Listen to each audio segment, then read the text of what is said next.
김진의 돌직구쇼에 오신 여러분 반갑습니다. 김진입니다. 저는 오늘도 저희 돌직구쇼 생방송이 열리는 오픈 스튜디오 앞에 나와 있습니다. 여야 대선 주자들이 김만배 녹취록을 두고 논쟁을 벌이고 있습니다. 특히 이재명 게이트라는 표현이 나오는 부분을 두고 여야의 해석이 정말이지 천양지차입니다. 누구 말이 맞는 걸까요? 잠시 후에 이야기 나눠보겠습니다. 저는 비가 오나 눈이 오나 매일 아침 이곳에서 여러분을 기다리겠습니다. 김진의 돌직구쇼 지금 라이브로 시작합니다. 잠깐만요.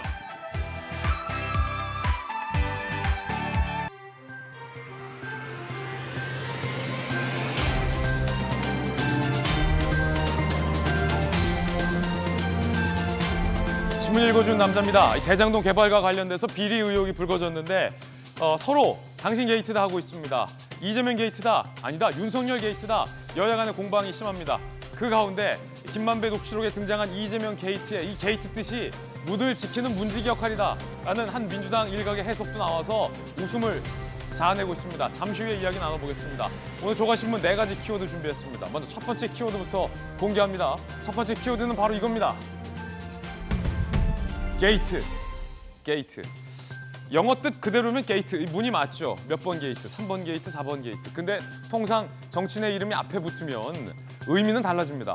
동아일보입니다. 자, 일단 여야가 녹취록 속 이재명 게이트라는 표현 해석에 논쟁 벌이고 있습니다. 여당에서는 이재명 게이트는 이재명이 지킨다, 문지기의 역할이다 라고 해석을 했습니다. 야당은 우상호 의원이 공개했던 윤석열 주거, 이재명 후보가 토론 중에 들었던 판넬이기도 합니다. 일부분만 발췌해서 악마의 편집을 했다라고 추가로 공개를 했습니다. 잠시 후에 이야기 나눠보겠습니다. 자, 이재명 게이트라는 표현은 이재명 시장이 이 문을 지키고 있다라는 해석. 야당에서는 꿈보다 해몽이다, 이런 반응 보이고 있는데 여러분들의 생각은 어떠십니까? 잠시 후에 이야기 나눠보죠. 두 번째 키워드 공개합니다. 두 번째 키워드는 바로 이겁니다. 기축통화. 이재명 후보가 토론회에서 우리나라도 기축통화국이다, 될 것이다 라고 발언했는데 이게 사실과 다르다라는 지적이 나오면서 논란이 일고 있습니다. 한국일보입니다. 아시다시피 기축통화국은 미국 정도입니다. 달러가 전 세계에서 통용되기 때문이죠. 우리나라 원화 거래 비중은 1%에 그쳐서 비현실적이다라는 한국일보의 비판이 나왔습니다. 이재명 후보 TV 토론에서 기축통화 편입 가능성, 야당에서는 비판하고 있어요. 일단 고교생도 아는 상식을 모른다. 하지만 여당의 반박도 만만치 않습니다. 국가 채무 여력을 설명한 것이다, 정경영 자료를 인용한 것이다 라는 반박인 겁니다. 잠시 후에 이야기 나눠보겠습니다. 이어서 세 번째 키워드 공개합니다. 세 번째 키워드는 바로 풍토병. 국민 여러분께서는 오미크론 변이, 코로나19 이 확산세를 어떻게 인식하십니까? 얼마 전 7개월 아이가 결국 병원을 찾지 못해서 이송 중에 숨졌다는 안타까운 보도도 있었습니다. 그런데 정부는 이렇게 생각하는 것 같습니다. 풍토병이라고 말이죠. 정부, 풍토병처럼 관리 초입 단계다. 하지만 신규 확진은 어젯밤 15만 명을 넘어섰습니다. 그래도 정부는 풍토병이라고 인식하고 있습니다. 위중증률이 안정화될 땐 일상회복을 추진하겠다라고 밝혔습니다. 물론 오미크론 변이가 그 코로나 초기처럼 치명적이진 않다, 덜 치명적이다라는 정부의 판단이 있었던 것 같지만 그래도 국민이 죽어가는 일이 발생하고 있고 자가격리 중에 가족들이 감염되는 일이 부지기수로 나오고 있고 그로 인한 국민들의 걱정이 높다면 풍토병 너무 쉽게 생각하는 건 아니냐라는 우려도 제기됩니다. 네 번째 키워드 나옵니다. 네 번째 키워드는 바로 이겁니다. 쇼크. 한국 경제 일면이 싣고 있는 이 충격, 어떤 충격일까요? 지금 공개합니다. 우크라이나 쇼크. 결국 러시아의 푸틴이 우크라이나 선을 넘었습니다. 러시아 군이 우크라이나 국토에 진입하기 시작했습니다. 군 진입 명령 푸틴이 내렸는데 일각에서는 러시아와 우크라이나의 전면적인 전쟁 가능성까지, 즉 러시아군이 우크라이나의 수도까지 쳐들어갈 가능성도 우려하고 있습니다.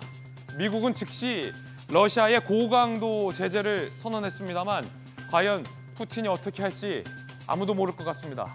두고 봐야 할 것 같습니다. 지금까지 신문 읽어주는 남자였습니다.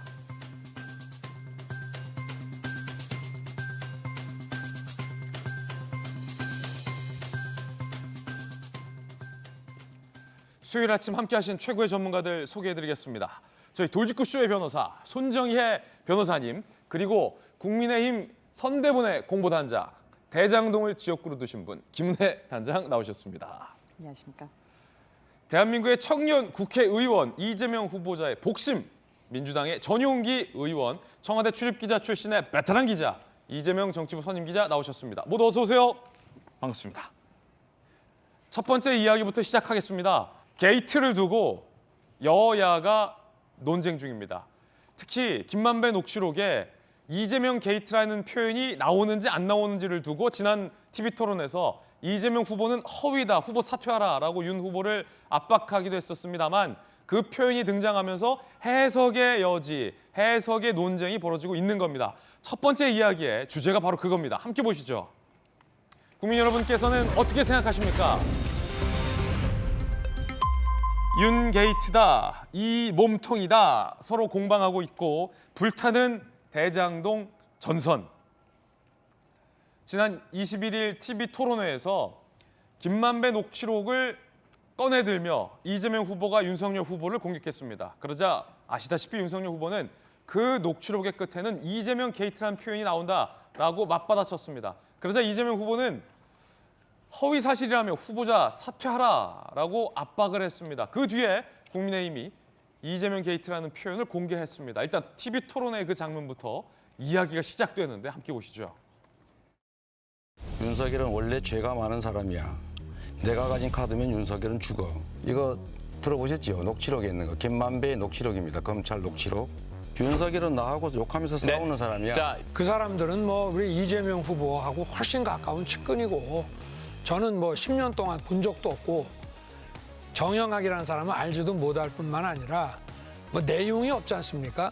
거기다가 제가 듣기로는 그 녹취록 끝부분을 가면 이재명 게이트란 말을 김만배가 한다고 그러는데 그 부분까지 다 좀 포함해서 말씀을 하시는 게 어떠냐. 또 이재명 게이트라고 있다고요. 그 녹취록 중에 내세요. 허위 사실이면 됐습니다. 후보 사퇴하시겠습니까? 끝에 이재명 게이트라고 말했다라고 하는 거 책임지실 수 있습니까? 보도가 이재명 나옵니까? 게이트라는 얘기가 있다. 녹취록을 한번 다 틀어보시죠. 후보님.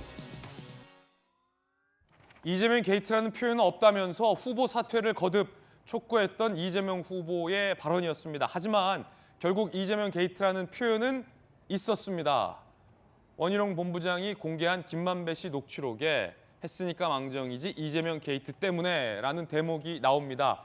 사실만 놓고 보면 윤석열 후보의 발언대로 이재명 게이트라는 표현은 있는 것이 맞게 됐습니다. 문제는 이제부터 여야가 해석을 두고 치열하게 논쟁을 벌이고 있습니다. 그러던 터에 민주당의 강훈식 의원이 저 이재명 게이트라는 표현은 게이트, 문, 이재명 당시 시장이 문을 지키고 있어서 뭐가 마음대로 안 된다라는 뜻이다라는 뭐랄까요?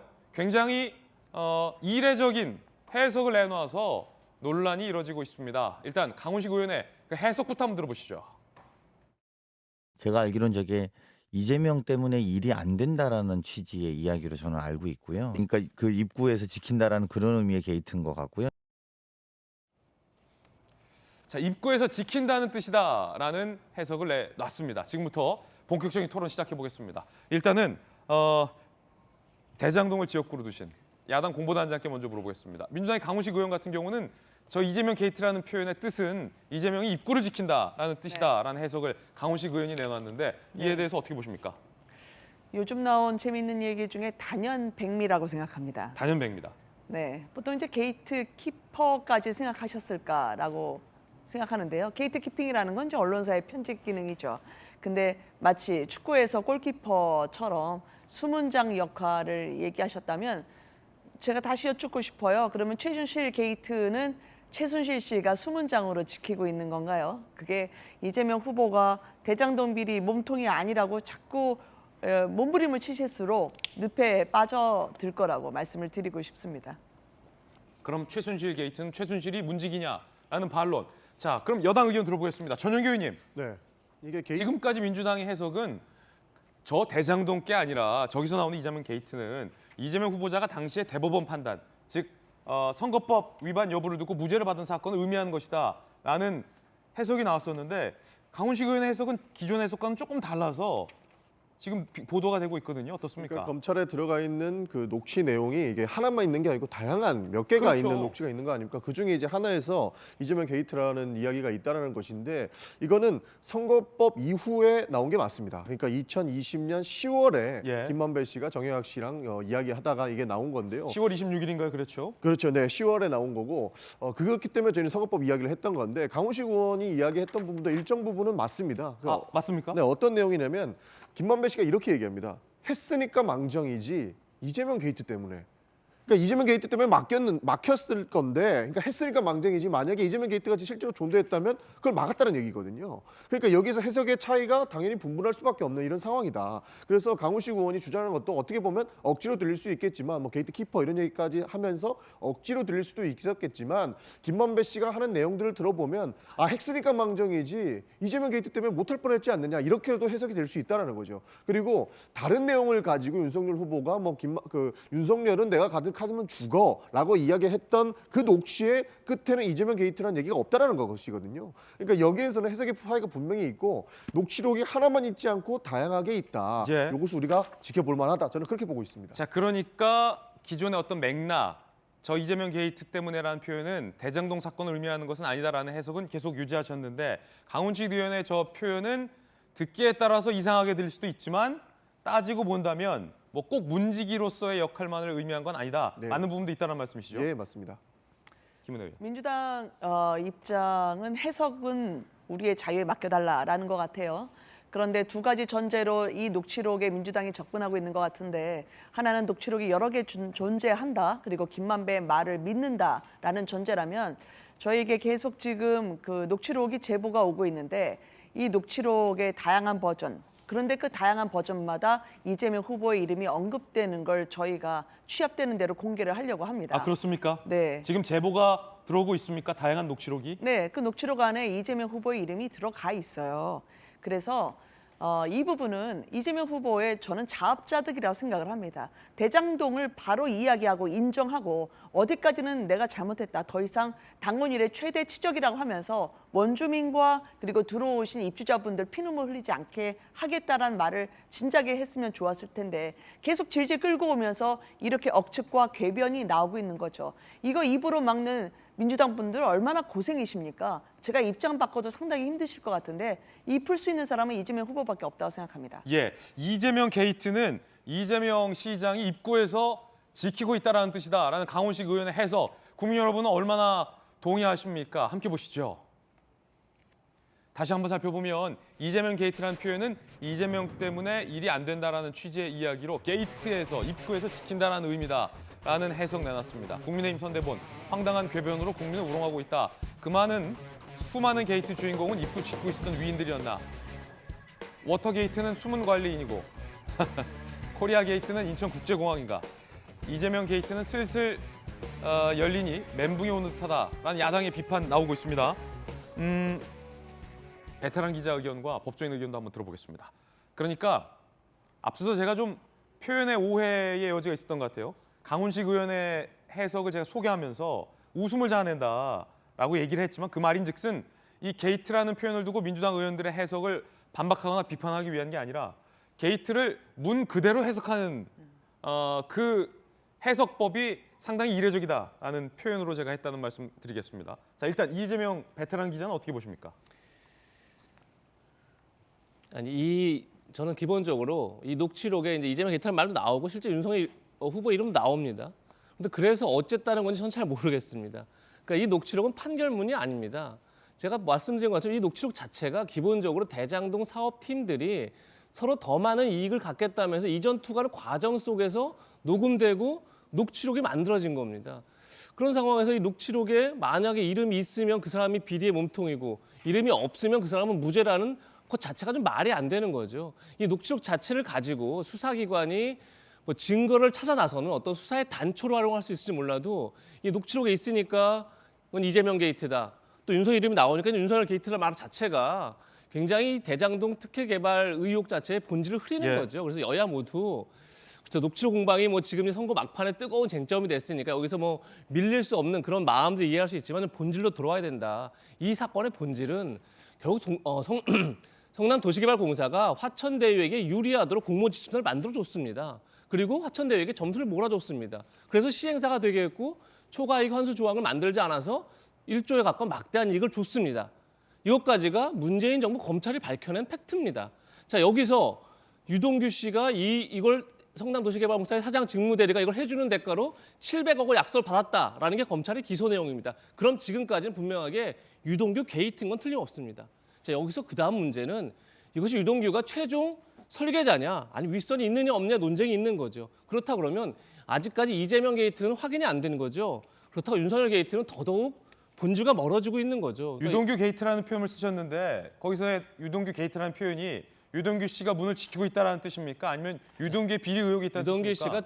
유동규 씨가 주체가 된 대형 비리 사건이다 이렇게 말하는 거죠. 왜냐하면 강훈식 의원의 해석도 있기 때문에 명확하게 뜻을 밝혀주셔야 돼요. 예, 알겠습니다. 근데 게이트라는 것 자체가 이제 보편적으로 쓰는 게 다 대형 비리 사건을 게이트라고 하니까 지금까지 검찰이 확인하고 검찰이 기소한 내용의 본질은 유동규 게이트인 겁니다. 예. 거기서 더 수사가 더 진행될 수 있느냐 없느냐 거기서 이제 본질이 달라질 텐데 더 이상 이렇게 의미 없는 논쟁을 여야가 예. 계속하는 게 전 과연 뭐 무슨 도움이 되나 이번 선거에 어떤 국민들이 판단을 하고 선택하는 데서 도움이 되지 않는다 이런 생각이 기본적으로 듭니다. 아니 저는 지금 여야가 이 이재명 게이트라는 표현을 두고 논쟁을 벌이고 있잖아요. 근데 각각의 다 주장과 논리가 합당한 부분이 있다라고 봅니다. 진실은 알 수 없겠죠. 그렇기 때문에 수사를 해야 될 것 같은데 이 기자가 말했던 것처럼 그런데 통상 이 게이트라는 표현은 방금 말씀 주셨던 것처럼 비리 의혹을 뜻하는 표현으로 쓰지 않습니까? 강훈식 의원의 해석에 대해서는 베테랑 기자로서 어떻게 보십니까?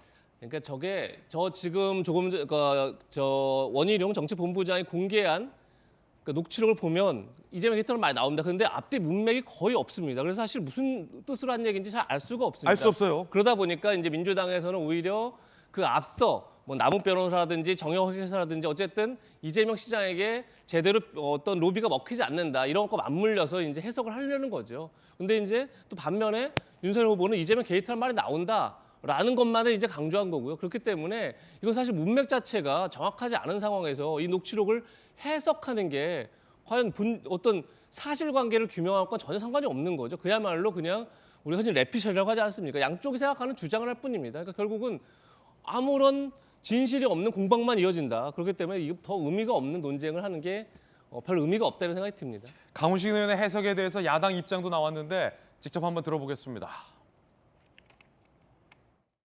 신정아 게이트도 신정아 비리를 막으려는 건데 신정아 씨가 최준실 게이트도 최준실 씨가 최준실의 비리를 막으려는 게이트였습니까? 국민들이 들으시면 이게 말이냐 막걸리냐 이 정도 비아냥은 안 받아야 되지 않겠나? 이재명 게이트 안 나온다고 거짓말 하시던데 자기가 이재명 게이트란 말 안 나온다고 책임지고 사퇴하라 그랬잖아요. 네. 자기야말로 사퇴해. 자기 말 책임져야죠. 자, 전현기 의원님, 야당에서는 아니 게이트란 표현을 어떻게 이렇게 아전인수로 소위 해석을 하느냐라고 비판을 하고 있고 또 하나의 비판은 이재명 게이트라는 표현 안 나온다라고 후보가 사실 주장을 하셨잖아요. 어떻게 된 거냐라고 지금 또 반문하고 있거든요. 네, 그러니까 뭐 녹취록 가지고 지금 뭐 왜곡을 하고 있다라고 국민의힘에서 주장하고 있고 뭐 다양한 이야기를 하면서 왜곡을 하고 있다 주장하는데 딱 그런 부분이 지금 말씀하시는 것과 저는 자기소개라고 생각할 수밖에 없습니다. 아, 이거 자기소개다. 왜냐하면 왜곡하고 있는 게 누구냐. 그러니까 앞뒤 문맥 상관없고 뭐 이 녹취록이 몇 개인지 이런 것도 상관없고 그냥 이재명 게이트 나오니까 당신들이 책임져라라고 하는 것이 이게 정말로 왜곡된 선도이고 왜곡된 것이 아닌가 저는 그렇게밖에 볼 수 없고요. 사실 국민들이 궁금한 거는 이재명 기자 말씀해 주셨지만 이 지금 녹취록의 해석에 대한 부분이 아닙니다. 그러니까 그 수사가 어떻게 진행되고 있고 수사상에 문제가 되는 상황이 무엇인가가 궁금할 수밖에 없는데 저는 한 가지가 더 궁금합니다. 어떤가요? 도대체 그 보도에 나온 건데요. 윤석열의 커피가 왜 나오느냐. 대장동 게이트는 성남시장이었기 때문에 이재명 후보와 연관성이 있고 그럼 이재명 후보가 뭐 밝혀야 된다 이런 주장 동의합니다. 그러나 윤석열이 커피가 왜 나오냐. 그러니까 김만배 씨가 그 두산저축은행 사건 때 그때 조사를 두 번의 검찰 조사를 받을 때 첫 번째는 좀 가학적인 조사를 받았다고 보는데 조모 씨가 두 번째는 김만배 씨가 한다고 하지 않습니까? 가서 커피 한 잔만 마시고 오면 돼라고 했고 조모 씨는 실제로 검찰에 가서 커피 한 잔 받아 마시고 굉장히 잘해줬다 이거거든요. 그때 커피 준 사람이 윤석열이다 이런 얘기도 나오고 있습니다. 그러면 이게 무엇이냐? 아니 대장동 사건과 부산은행 저축비리 이거 특검 같이 하자고 주장했는데 대장동만 하고 부산저축은행을 빼놓고 했잖아는 국민의힘 주장을 보면 커피 준 사람이 윤석열이다. 이거 굉장히 신빙성 있는 얘기거든요. 그러니까 우리가 대정동 사건을 보면 굉장히 이재명 후보가 문제가 있는 것처럼 보일 수 있지만 갑자기 뜬금없이 윤석열의 커피가 왜 나오느냐. 이것부터 좀 밝히고 나가야 되는 거고 특검을 할 거면 전체 다자 이겁니다. 누가 돈을 빌려줬고 돈을 빌려주는 브로커가 15년도에 윤석열이 검사를 끝나고 나서 그러니까 윤석열이 담당하는 검사 끝나고 나서 15년 전에 구속을 당했거든요. 그리고 지금 실형을 살고 있는 상황 속에서 모든 것이 이 범죄가 어디서부터 이루어졌는지를 좀 봐야 된다. 예. 윤석열 커피는 무엇이냐. 예. 정말로 수사 봐주기를 한 것이 아니냐. 요것부터 짚고 넘어가야 된다. 이렇게 말씀드리고 싶습니다. 예, 해석이 중요한 게 아니다라는 말씀. 잠시 후 김은혜 의원께 반론권 드리겠습니다. 그 한 가지 이재명 게이트라는 표현이 나왔다라는 것을 이재명 후보는 TV 토론 때 인지하지 못했습니까? 못한 것 같습니다. 왜냐하면 그렇군요. 다른 녹취였던 걸로 보고 있는 것 같습니다. 알겠습니다. 김은혜 의원. 윤석열 커피 하니까 굉장히 듣기 좋잖아요. 감미롭고요. 아니 검사가 피의자, 물론 그때 조모 씨는 참고인이었지만 커피 타주면서 대충대충 봐줘. 그 뒤에 김만배가 있는 거 아니야? 그러면 박영수 변호사까지 엮어서 역시 검찰 게이트구나라고 하는 민주당의 시나리오가 있지만 이거 법적으로 저희가 심각해지면 고발하려고 합니다. 아, 그렇습니까? 검찰 진술을 제가 입수를 했는데요. 그 당시에 김만배가 남욱과 함께 조모 씨라는 분 검찰 들어갈 때 기다리면서 커피 타줄 거야 기다려봐라고 얘기를 했다고 하더라고요. 예. 김만배 씨가. 그걸 이제 남욱 씨가 들어서 검찰에 진술한 거죠. 그런데 검찰이 그걸 듣고 가만히 있겠습니까? 윤석열 총장 그렇게 털으려고 했는데요, 당시에.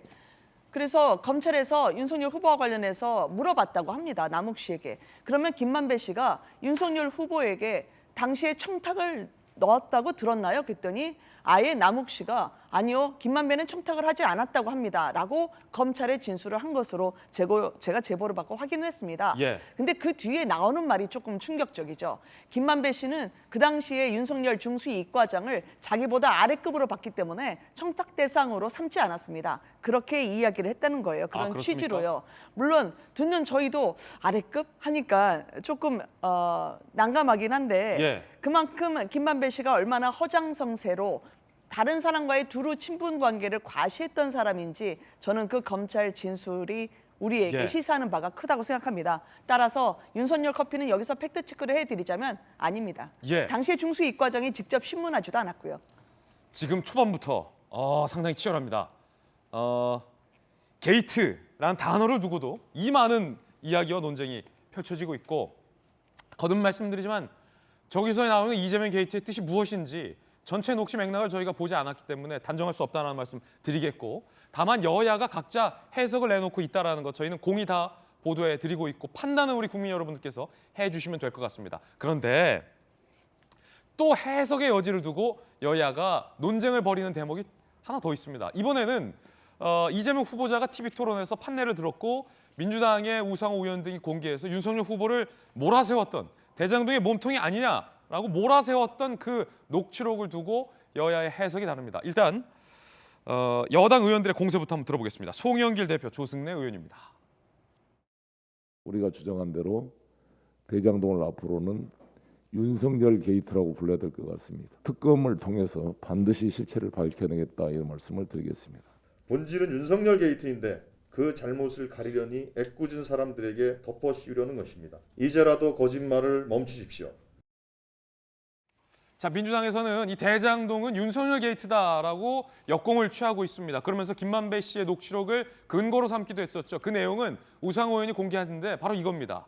다들 아시다시피 자, 되게 좋으신 분이야. 윤석열 영장 들어오면 윤석열은 죽어. 요 부분 나한테도 꼭 잡으면서 내가 우리 김 부장 잘 아는데 위험하지 않게 해. 웃음이라는 요 부분. 영장 들어오면 윤석열 죽어.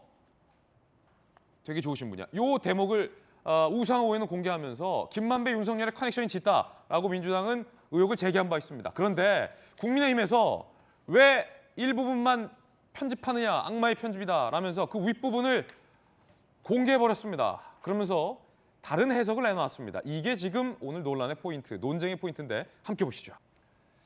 야당이 공개한 부분입니다. 김만배 녹취록 전문, 김만배, 양승태 대법원장님 시절에도 우리법 연구회 출신들 형이 꽉 오래 이렇게 응? 양승태 대법원장님 응? 되게 좋으신 분이야. 대화자. 아 진짜 대화자. 예. 남자 일. 그 양반을 저런 식으로 비참하게 불명예스럽게 하는 거는 대화자. 절대 그건 아니죠. 첫 번째는 양승태 대법원장에 대한 칭찬. 그리고 누군가가 양승태 대법원장을 불명예스럽게 했다라는 대화도 나옵니다. 남성의. 두 번째 장. 내가 그래서 김명수 대법원장을 사람이 나쁘지는 않지만 제가 이렇게 별로 안 좋아하거든요. 그러자 김만배, 윤석열은 대법원장님 저거 회복하지 않는 한 윤석열은 법조에서 그러니까 판사들이 싫어하잖아요. 윤석열 영장 들어오면 윤석열은 죽죠. 원래 죄가 많은 사람이긴 해. 윤석열은 그래서 되게 좋으신 분이야. 그렇죠. 나한테도 꼭 잡으면서 내가 우리 김 부장 잘하는데 위험하지 않게 해 웃음. 야당의 주장은 윤석열 총장 당시 소위 판사들의 성향을 분석한 문건을 만들었었고 여당에서는 이건 판사 사찰이다라고 주장하면서 법관들이 굉장히 화를 냈던 대목의 시절로 돌아갑니다. 즉 김만배 씨가 말했던 되게 좋으신 분야의 주체가 윤석열 총장이 아니다라는 말. 오히려 판사들의 정보를 취합한 문건 때문에 윤석열이 판사들에게 찍혀서 죽을 수 있다라는 부분을 언급한 것이다라고 야당은 해석을 내놨습니다. 손정혜 변호사님. 앞서서 보세요. 말씀을 하셨지만 지금 단발적으로 계속 발생하는 녹취록에 대해서 여야가 자신에게 유리하게 아전인수격 해석을 하고 있다라고 지적하지 않을 수가 없습니다. 예. 총합해서 보면 객관적인 입장에서 녹취록에 이재명도 나오고 윤석열도 자주 등장하는 걸로 봐서는 이 녹취록을 근거로 해서 누군가가 이게 이재명 게이트다, 윤석열 게이트다 단정하기도 굉장히 어려운 상황이고 오히려 이런 시행 사업을 함으로 인해서는 사실 대규모 전방위적인 로비나 대관 업무를 할 수밖에 없는 구조이고 거기서 많은 비리가 파생될 수밖에 없고 그래서 대법원도 나오고 검찰도 나오고 정치권 인사 이름도 나오고 여러 가지 관련된 사람들이 이름이 나옵니다. 지금 확인된 거는 이익을 나눠 가지는 사람들이 기소가 됐고요. 나아가서는 각상도 의원이 뇌물수수, 정치자금법 위반으로 기소가 되어 있는 상황입니다. 그런 국민의힘에서는 본인들이 소속됐던 의원 그리고 본인들이 집권했던 시절에 이 비리가 터졌으면 본인에게도 관련된 책임과 관련된 연루 비리자들이 있을 것이라는 걸 당연히 예상해야 되고 예. 이재명 후보 측에서도 이 성남 관련해서 관련 업무를 했기 때문에 본인이 부실하게 한 부분에 대해서 분명히 책임이 있을 것이라는 걸 알아야 되는데 이 대선 전국을 앞두러서 나는 깨끗하고 당신들만 연루되어 있을 것이다라고 사실을 호도하는 것 굉장히 문제가 있지 않을까 생각이 들고요. 그렇기 때문에 이게 내로남불 성격이 있다라는 겁니다. 그래서 한 가지 단편적인 사실만으로 우리는 깨끗하고 너희들이 문제다라고 하는 정치권의 상황을 국민들이 엄중하게 바라봐야 되지 않을까라는 생각이 들고요. 예. 이 녹취록과 관련해서 야당 역시 아전인수격으로 해석을 하고 있습니다. 이걸 물어보셔서 대답을 하는데 여기서 가장 두드러지게 봐야 될 것은 윤석열 후보가 김만배 기자 모른다고 했거든요. 예. 잘 모른다. 뭐 상가집에서 만나 차도 한 잔 먹지 않는다고 했는데 지금 김만배 씨는 끊임없이 윤석열 후보와의 친분을 과시하고 있잖아요. 예. 구체적으로 윤석열이 나한테 어떤 이야기를 했는지까지 말해주고 있고 이런 정황은 윤석열 후보가 이 친분 관계에 대해서 거짓말을 했다라고 해석할 여지가 있음에도 불구하고 이것을 쏙 숨기고 이거는 오히려 윤석열 후보가 이 법조인들한테 찍혀 있다라는 방증이다라고 해석하는 것 역시 국민들에게 일면만 지금 해석하고 있다라는 네. 점을 지적하고 싶습니다. 손정혜 변호사님이 여야 정치권을 향해서 묵직한 돌직구를 다 날려주셨습니다. 야당이 아까 반박과 관련해서 다시 소개해드리겠습니다. 판사 사찰 문건이 아니라 사법농단 수사로 인해서 판사들에게 미운털을 박힌 당시의 상황을 의미하는 거다라는 야당은 반박을 내놨습니다. 자, 이번에는 전윤기 의원님, 네. 앞서서는 이재명 게이트를 두고 해석이 참 두 분 달랐는데 이 대목을 두고도 여야가 해석을 치열하게 하고 있습니다. 전윤기 의원님, 야당의 반박 들어보셨는데 어떻습니까? 야당에서는 계속적으로 왜곡하고 있다라고 하고 있는데요. 사실 이 녹취록 전체가 이재명 기자 말씀드렸던 부분처럼 이게 판결문이 아닙니다. 그러니까 수사에 도움이 될 수 있고 이 수사가 어떻게 흘러가는지 볼 수 있는 정도인데 사실 여야가 어떻게 보면 이 그 판결문이 아닌 이 녹취록을 가지고 좀 과도한 공방을 벌이고 있지 않나 이런 생각이 들기도 합니다. 네. 네. 김은혜 의원. 네. 지금 국민의힘의 주장은 윤석열 영장 들어오면 죽어. 그다음에 되게 좋으신 분이야. 이게 상황과 맥락과 주체가 다를 수 있다라는 주장인 거죠. 그렇죠. 우리한테 되게 좋으신 분을 윤석열 후보가 쳤기 때문에 그렇기 때문에 영장 들어오면 윤석열 후보가 죽을 것이다라는 거죠. 좀 더 펼쳐서 말씀을 드린다면 아마 대장동 게이트에 연루됐던 분은 양승태 전 대법원장과 상당히 돈독한 관계였던 것 같습니다. 녹취록이 맞다면 말이죠. 등산도 같이 가던 사이라고 김만배 씨는 양승태 전 대법원장의 그동안의 추억을 회상하고 있죠. 그런데 그 양승태 전 대법원장을 윤석열 당시에 사법농단으로 그분들을 가해를 했다고 생각을 하니까 미운 털이 박힌 거죠. 그래서 눈의 가시가 되다 보니 그러면 영장 치면 당연히 죽겠다라고 얘기한 건데 민주당에서는 저 주어를 빼셨더라고요. 양승태 대법원장님은 되게 좋은 분이야 해서 그 주어를 빼서 거기에 윤석열 후보를 집어넣었죠. 예. 이게 검찰 수사가 제대로 되지 않아서 그래요. 그러니까 이렇게 녹취록 갖고 판타지 소설을 쓰는 거여서 되게 좋으신 분이야. 나한테도 손 꼭 잡으면서 네. 내가 우리 김 부장 잘하는데 위험하지 않게 요 말을 한 사람이 윤석열 총장인 것처럼 민주당이 얘기를 했는데 저거는 양승태 대법원장이다라는 말씀이신 거예요? 네, 녹취록 위에 보세요. 윤석열 영장 들어오면 윤석열은 죽어라는 증오의 말을 하고 나서 갑자기 얼굴 바꿔서 윤석열 후보는 되게 좋은 분이야. 그렇게 얘기하겠습니까? 물론 김만배 님이 뭐 이렇게 성격이 여러 가지 다양함을 갖추고 있는 분이면 모르겠지만 그렇기 때문에 그 당시에 민주당에서 발표를 했을 때는 윤석열 후보가 굉장히 이 뒷덜미를 잡을 만큼 안 좋은 일을 많이 했고 그래서 김만배와 뭔가 야합을 하면서 뒤에서 담합을 한 것처럼 이야기를 하셨지만 윤석열 후보가 흑기사가 아니라 결국은 양승태 전 대법원장이 흑기사처럼 우리에게 좋은 분이었다. 그 결론이 난 거죠. 네. 김은혜 의원님 해석도 있기는 한데 전용기 의원. 이게 주어가 사실 윤석열 검사였던 거죠. 그러니까 저 대화 내용을 보면 주어가 윤석열 검사인데 김만배 씨가 갑자기 양승태 대법원장을 좋은 분이라고 하는 것은 이건 조금 저는 문제가 있는 거 아닌가. 저는 저거의 주어는 윤석열이다. 그렇죠. 윤석열 검사에 대해서 이야기를 하고 있고 그 대화자도 그 윤석열은 그래서 하고 있는데 김만배가 그걸 끊고 좋은 분이야. 예. 그러니까 제가 봤을 때는 이게 주어가 갑자기 손바닥 뒤집는 것은 바람직하지 않은 것 아닌가 해서 이 해석에 대한 문제는 당연히 있고 그러니까 우리가 봐야 될 부분은 왜 갑자기 윤석열이 나오느냐. 대장동 건만 있었으면 네. 분명히 야당에 주장하는 부분이 있었는데 윤석열 커피가 나왔던 것이고 여기에서 아까 제가 하나 바로잡을 게 있는데 그 조 씨가 이제 실형을 받은 부분에 대해서 실형까지는 제가 조금 더 확인을 해봐야 되겠습니다만은 알겠습니다. 그 4년 뒤에 같은 혐의로 조 씨가 기소되었고 이제 징역 2월 6개월을 받았다. 그리고 경찰에서는 이제 징역형을 내렸다. 이렇게 네. 바로잡고 싶습니다. 네. 자, 지금 국민의힘이 공개한 고 윤석열 주거 녹취록 전문 좀 길긴 한데 다시 한번 좀 보여드릴 필요가 있을 것 같습니다. 맥락을 제가 쭉 읽어드릴 테니까 과연 되게 좋으신 분야의 주어가 누군지 여러분들께서 판단을 해주십시오. 지금 민주당에서는 윤석열이다. 국민의힘에서는 양승태다라고 하고 있거든요. 읽어드릴게요. 김만배 녹취록 일부입니다. 일단 김만배 씨가 양승태 대법원장님 시절에도 우리 법 연구회 출신들 형이 꽉 오래 이렇게 양승태 대법원장님은 되게 좋으신 분이야. 아 진짜 예. 그 양반을 저런 식으로 비참하게 불명예스럽게 하는 거는 절대 그건 아니죠. 내가 그래서 김명수 대법원장을 사람이 나쁘지는 않지만 제가 이렇게 별로 안 좋아하거든요. 윤석열은 대법원장님 저거 회복하지 않는 한 윤석열은 법조에서 그러니까 판사들이 싫어하잖아요. 윤석열 영장 들어오면 윤석열은 죽죠. 원래 죄가 많은 사람이긴 해 윤석열은. 그래서 주어가 여기 생략돼 있어요. 되게 좋은 분이야. 김만배가 잘못했네. 그 주어를 끝까지 얘기해줘야죠. 그러니까 대화자가 그렇죠. 여기서 또 주어를 얘기 안 해요. 나한테도 꼭 잡으면서 내가 우리 김 부장 잘하는데 위험하지 않게 해. 이재명 기자. 전 김만배 씨가 잘못한 거예요. 제가 봤을 때. 왜냐면 주어를 얘기를 해야지 끝까지. 주어를 얘기 안 해가지고 여야가 이렇게 싸우게 만듭니까?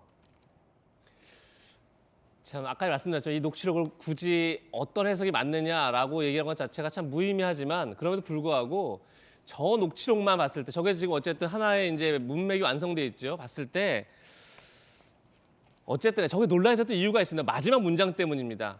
자, 누군가가 김만배 씨를 꽉 잡으면서 김만배 씨한테 내가 김 부장 잘 아는데 위험하지 않게 이게 뭔가 김만배 씨가 뭐 대장동 게이트 사업이든 여러 가지 사업을 진행할 때 뭔가 문제가 있음에도 불구하고 계속 자기가 도와줬고 그 사람이 꽉 잡아준 사람이 도와줬고 그 사람이 어떤 김만배 씨와 굉장히 가까운 사람이다. 그런데 그걸 민주당은 지금 윤석열 후보다 이렇게 얘기하는 거고 국민의힘에서는 그게 양승태 전 대법원장 의미하는 것도 얘기하는데 예. 자 문맥만 놓고 오면 사실 국민 입장이 맞는 거죠. 왜냐하면 양승태 전 대법원장을 위해서 되게 좋은 사람이 한 번 얘기를 합니다. 그리고 다시 밑에서 되게 좋은 사람이 얘기를 합니다. 그 되게 좋은 사람이 본인을 잡아주면서 내가 김 부장 잘하는데 위험하지 않게라는 게 맥락상, 문맥상에 맞는 거죠. 자, 요거는 이재명 기자의 개인 견해고 뭐 개인 견해지만 저는 누군지 모르겠어요. 이게 만약에 수능에 나왔다면 당연히 답은 양승태 전 대법원장으로 봐야겠죠.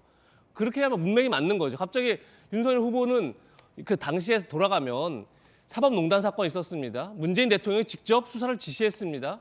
그런데 그래서 거의 이제 대법원에 판사를 한 200명 가까이 수사를 했습니다. 지금 대부분 다 무죄가 났습니다. 그러니까 사실은 굉장히 무리한 수사였다는 게 뭐 당시도 나왔지만 지금도 사실 정설입니다. 그런 상황에서 윤석열 후보가 무리하게 수사했다는 얘기를 김만배 씨가 한 거고, 그런 상황에서 양승태 전 대법원장은 좋은 사람이고 그 사람이 나한테 이렇게 위험하지 않게 해라라고 얘기했다고 보는 게 상식적인데, 그렇다고 해서 이게 뭐 그럼 양승태 전 대법원장이 대장동 게이트의 설계자라는 얘기입니까? 아무 의미가 없는 논쟁을 지금 여야가 하고 있는 겁니다. 실질적으로. 그래서 윤석열 후보가 뭐 죽어야 되니까 윤석열 후보가 뭐 내 카드면 죽으니까 윤석열 후보가 뭐 김만배 씨한테 약점이 잡혔다는 겁니까? 사실 아무런 의미도 없는 얘기를 지금 괜히 하고 있다, 이런 생각이 듭니다. 사실 저희는 이제 의미가 있을 수밖에 없다, 전용기의 이렇게 반박. 설명을 하는 건데요. 전용기의 녹취록에 재반박. 대해서 당연히 문제가 있죠. 그리고 이것은 녹취록이기 때문에 판결문이 아니라서 모든 것도 단정 지을 수는 없습니다. 그러나 지금 저희가 의혹 제기하는 것은 윤석열 후보가 그때 중수 이과장일 때 부산 저축은행 수사가 있었고, 그러니까 김만배 씨의 이야기를 들어서 이것을 좀 수사를 작게 하지 않았느냐, 축소해서 하지 않았느냐. 저희가 말씀드린 거는 이 조모 씨가요, 나중에 경찰로 2015년도에 뭐 실형을 살다 나오기는 했지만, 문제는 처음에 2013년도에 윤석열 검사 그 중수 이과장이 수사를 지휘했을 때에는 분명히 무혐의가 나왔었거든요. 근데 2년 뒤에 갑자기 실형을 사게 됐고, 그렇다면 그때 당시 김만배랑 혹시나 친분이 있지 않았을까? 혹시나 윤석열 후보가 그 친분 때문에 커피를 타주고 수사를 무마했기 때문에 이렇게 녹취록에서 이런 문장이 나오는 것이 아닌가라는 의혹을 저희는 제기할 수밖에 없는 거고, 보도에 그렇게 따라서 이야기할 수밖에 없다, 이렇게 말씀드리고 싶습니다. 판단은 우리 국민 여러분, 해석은 우리 국민 여러분들의 몫입니다. 그러니까 주어를 꼭 얘기해. 주어, 동사, 목적어는 우리 함께 밝히는 걸로 약속. 여론조사 몇 장 보겠습니다. 함께 보시죠. 자, 이 여론조사는 한길리서치 여론조사 결과인데, 이재명 후보와 윤석열 후보가 어쩜 이렇게 딱 붙었어요? 42.6 대 40.7. 심상정 후보 1.2, 안철수 6.5, 허경영 1.6입니다. 자, 그런가 하면 데일리한 여론조사 결과도 있습니다. 이재명 후보 40.8, 윤석열 후보 45.3, 심상정 후보 1.9, 안철수 후보 6.0, 김동연 후보 1.0의 여론조사 결과도 함께 보도해드립니다. 자, 첫 번째 이야기 상당히 뜨겁게 꽤 오랜 시간 동안 이야기 나눠봤습니다. 이제 두 번째 이야기로 넘어가겠습니다. 두 번째 이야기의 주제부터 살펴보시죠. 오늘 대선까지 딱 14일 남았습니다. 2주 얼마 안 남았어요. 초박빙 레이스입니다. 선관위의 잣대가 고무줄이다라는 지적도 나오고 있습니다. 이 이야기 시작하겠습니다. 여야 이재명 후보, 윤석열 후보 치열하게 유세 때도 서로를 겨냥하고 있습니다. 들어보시죠.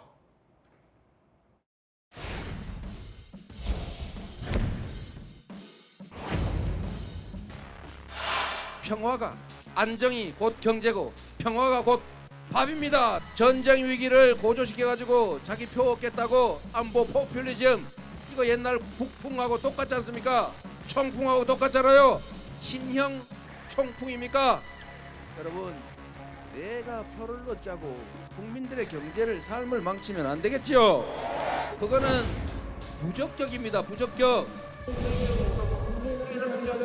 여러분은 이제 자칫 잘못하면 촛불 들고 다니다가 깜빵 가는 그런 세월을 살게 될지도 모릅니다. 장난 같습니까?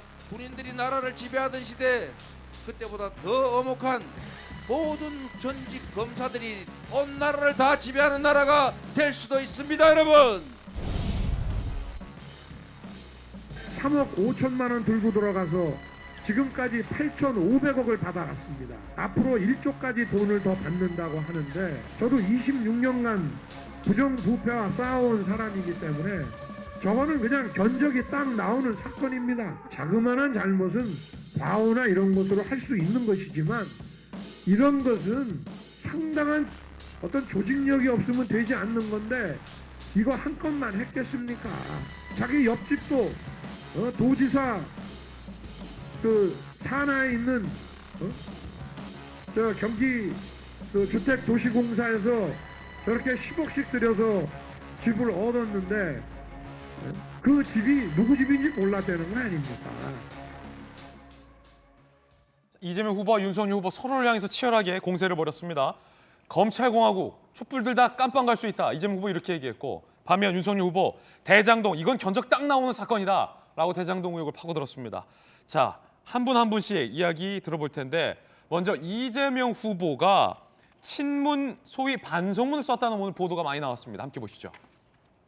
자, 손정혜 변호사님, 오늘 많은 보도 나왔는데 내용 좀 소개해 주시죠. 친문 반성문 소위 이거 뭐 어떤 내용입니까? 그러니까 2017년 당시 이제 경선 과정에서 과도하게 이제 문재인 대통령을 비판하고 나를 세운 부분에 대해서 그랬죠. 겸손하게 이제 반성하는 모습을 보이고 있다라고 말씀드릴 수 있는데, 이거는 결국은 이제 친문, 지금 문재인 대통령의 지지율이 40%가 넘는다. 초반까지 있었다가 지금 후반까지 나오는 여론조사 결과가 있었습니다. 그런데 친문의 표가 이재명 후보로 모두 다 결집하지 않은 현실에서 왜 그런지를 돌아봤을 때 2017년부터 그 이후에 경기도지사를 하면서 끊임없이 문재인 대통령에 대해서 일부 실정에 대해서 비판을 해왔거든요. 그 반간 정서 때문에 친문이 모두 다 이재명 후보에게 오지 않고 있다라는 내부적인 어떤 분석이 있었던 것 같고, 그러다 보니까 이 친문, 특히 노무현 대통령에 대해서 그리워하는 이 중도 표심에 대해서 앞으로 잘하겠다, 그 뜻을 통합해서 계승하겠다라는 메시지를 계속 던진다고 보셔야 될 것 같고요.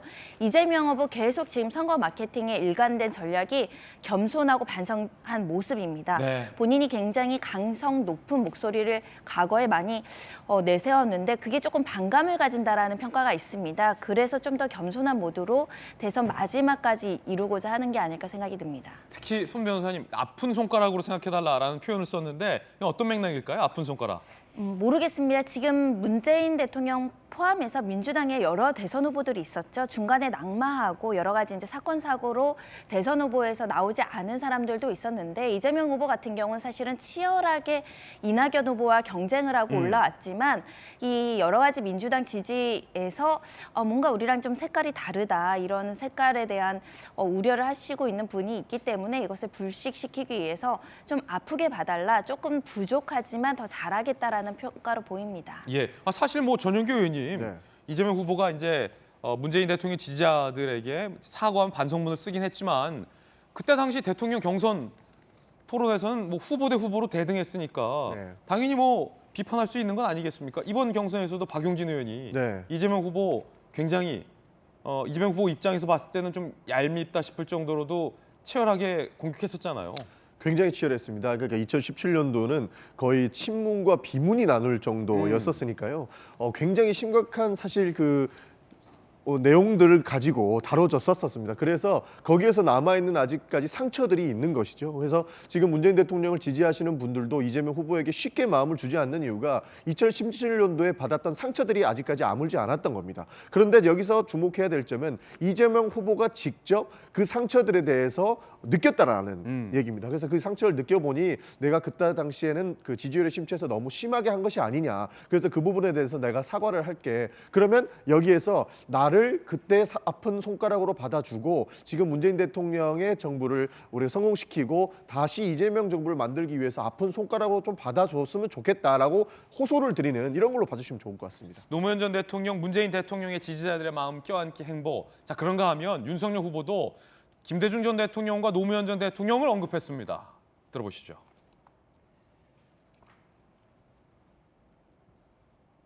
윤석열 후보 발언입니다.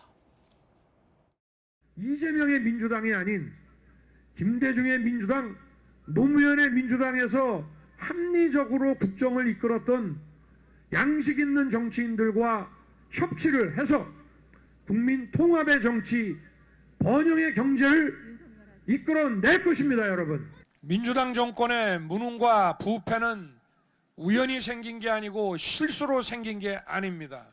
바로 40년 전, 50년 전에 낡은 좌파 사회혁명 이념에 지금까지 사로잡혀 산 사람들이 집권해서 대한민국을 다스려온 그 바로 뿐입니다, 여러분. 네, 김은혜 의원님. 네. 이재명의 민주당 빼고 네. 노무현의 민주당, 김대중 전 대통령의 민주당과는 협치하겠다라고 네. 밝힌 까닭은 무엇입니까? 계승할 정신은 계승해야 된다라는 거죠. 오늘도 이제 아마 윤석열 후보가 하이도에 가서 김대중 전 대통령의 생가를 방문할 예정인데요. 아, 오늘 김대중 대통령 생가 방문해요? 네, 그렇습니다. 왜냐하면 화합과 통합의 정치라고 하는 것, 결국 핍박을 받았지만 보복하지 않고 끌어안았던 김대중 정신을 계승하는 게 앞으로 5년 새로운 대한민국에 저희가 제공해야 될 비전이라고 생각을 하거든요. 그런 면에서 김대중 전 대통령, 노무현 전 대통령의 민주당과 이재명의 민주당은 다르다. 내로남불과 무능은 반드시 단절돼야 되니까요.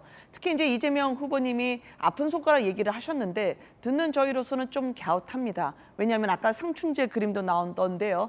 이제 민주당이 후보로 선출된 이후에 문재인 대통령을 만날 때는 그때는 내가 문재인 정부 일원이라고 했다가 그 뒤에 대장동이 격화되고 지지율이 빠지니까 나는 문재인 정부를 계승하지 않는다고 선언하면 뭐가 진심입니까? 이게 보통은 저희가 양심이 부족하다고 하면 일관성이라도 있어달라 얘기하지만 둘 다 없다고 생각하는 거죠. 과거에 해경군 김 씨를 탈피하려고 했을 때 이재명 후보가 들었던 논리가 바로 문준영 씨 불법 취업이었죠.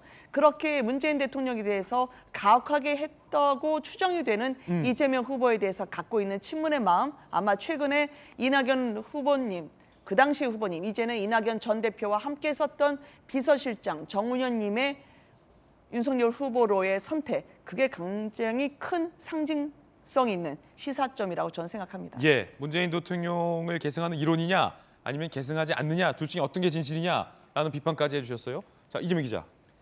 네, 사실 저 윤석열 후보의 발언은 좀 이해하기는 힘든 발언이죠. 그러니까 뭐 김대중의 민주당, 노무현의 민주당에서 당시 국정에 참여했던 합리적인 분들과 협치하겠다. 누구랑 협치하겠다는 거죠? 뭐 노무현 청와대에 있었던 뭐 김병준 전 자유한국당 뭐 비대위원장, 뭐 유인태 전 정무서 이런 분들과 협치하겠다는 건가요? 그러니까 저는 굉장히 대통령이 되고 나서 정치를 어떻게 펼칠 거에 대해서 굉장히 좀 윤석열 후보가 뭔가 좀 착각을 하고 있다는 생각이 드는데 협치는 대통령이 선택하는 게 아닙니다.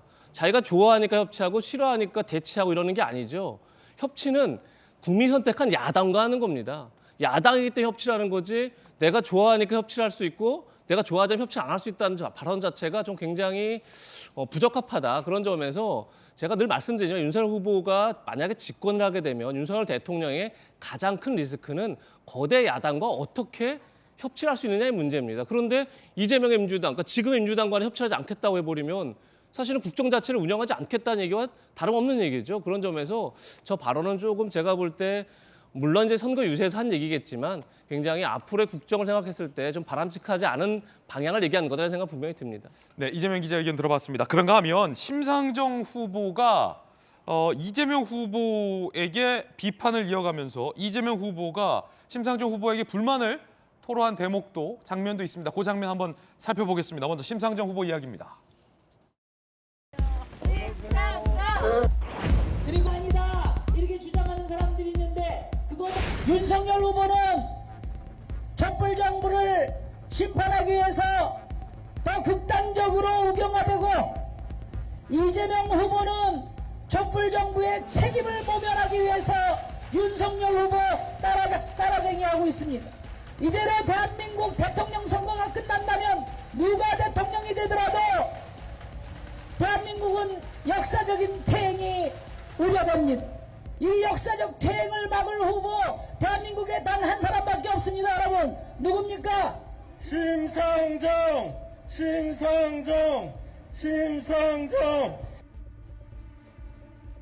자, 그러자 이재명 후보는 윤석열 후보 따라쟁이다라는 심상정 후보의 발언에 대해서 이재명 후보가 반응을 했는데 이재명 후보 이야기 한번 들어보겠습니다.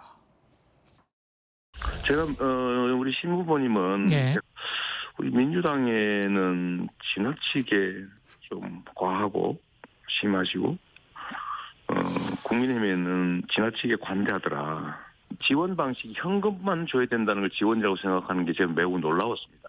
100만 원 현금으로 주는 것보다 30만 원 매출권 줘가지고 그게 4번 구르면 훨씬 더 유용한 것이죠. 경제가 흐름이라는 걸 좀 이해를 안 하시고 계신 거 아닌가 하는 생각이 들었습니다. 이재명 후보는 심상정 후보에 대해서 너무 민주당에게만 가혹하게 하고 국민의힘에게는 관대하다라고 비판을 했습니다. 지난 TV 토론에서 심상정 후보가 이재명 후보에게 했던 질문들 회자되고 있는데 들어보시죠. 제가 2년 동안 소상공인 지원을 추가로 한 거, 경기도청을 추가로 한 게 5,900억입니다. 심상정 후보께서 확인하시지 않고 그런 사실이 아닌 얘기를 해서 시작된 일인데 전혀 사실이 아니라는 말씀드립니다. 소상공인 보상 지원을 예산이 얼마라고요? 네? 그러니까 지역 화폐나 그건 사실이 아니죠. 그건 지역 화폐죠. 어떻게 소상공인 지원금입니까? 그것도 지원이죠. 근데 무엇이 우선 원칙이냐? 예를 들면은 지역 화폐로 하게 되면 예를 들면 뭐 잘 그래봐야 거기서 음식값 빼고 마진만 소상공인한테 가는 거예요. 그리고 잘 되는 데는 잘 되고 또 안 되는 데는 여전히 안 됩니다. 그것은 이제 소상공인 지원하고는 전혀 다른 것이고 그거는 영원이다.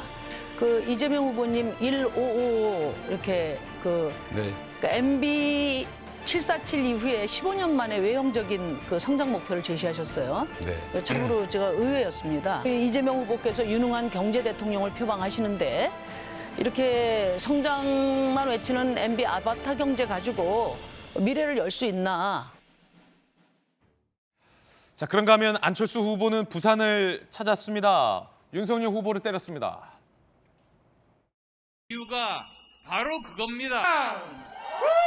갑갑한 저희의 속 뻥 뚫릴 수 있게 기호 4번 타자 홈런왕 안철수답게 시원하게 홈런 스윙 한번 날려주십시오. 마 고마해라. 마이 못다 이가. 그런데 만약 정권 교체만 되고 아무것도 달라지지 않으면 그럼 정권 교체가 무슨 소용이 있습니까? 그건 정권 교체가 아니고 적폐 교체입니다. 정권 교체를 우리 국민이 전부 원하거든요. 그런데 국민의힘당 윤석열하고 합치면 안 되겠습니까? 그러니까 제가 제안했지 않습니까? 경선하자고. 근데 겁이 나서 도망쳤습니다. 또 오히려 저 포기해주면 제가 정권 교체하겠습니다. 이야기 들어봤습니다. 선관위가 이번에는 소가죽도 허용했고 초밥 10인분도 허용했습니다. 그런데 지난 선거 때와 달라서 도대체 선관위 기준이 뭐냐라는 보도가 나오고 있습니다. 함께 보시죠. 이거예요. 살아있는 소의 가죽을 벗기는 세력들에게 나라를 맡기겠습니까? 술과 주술에 빠진 대통령을 원하십니까? 현수막 문구를 선관위가 허용했습니다.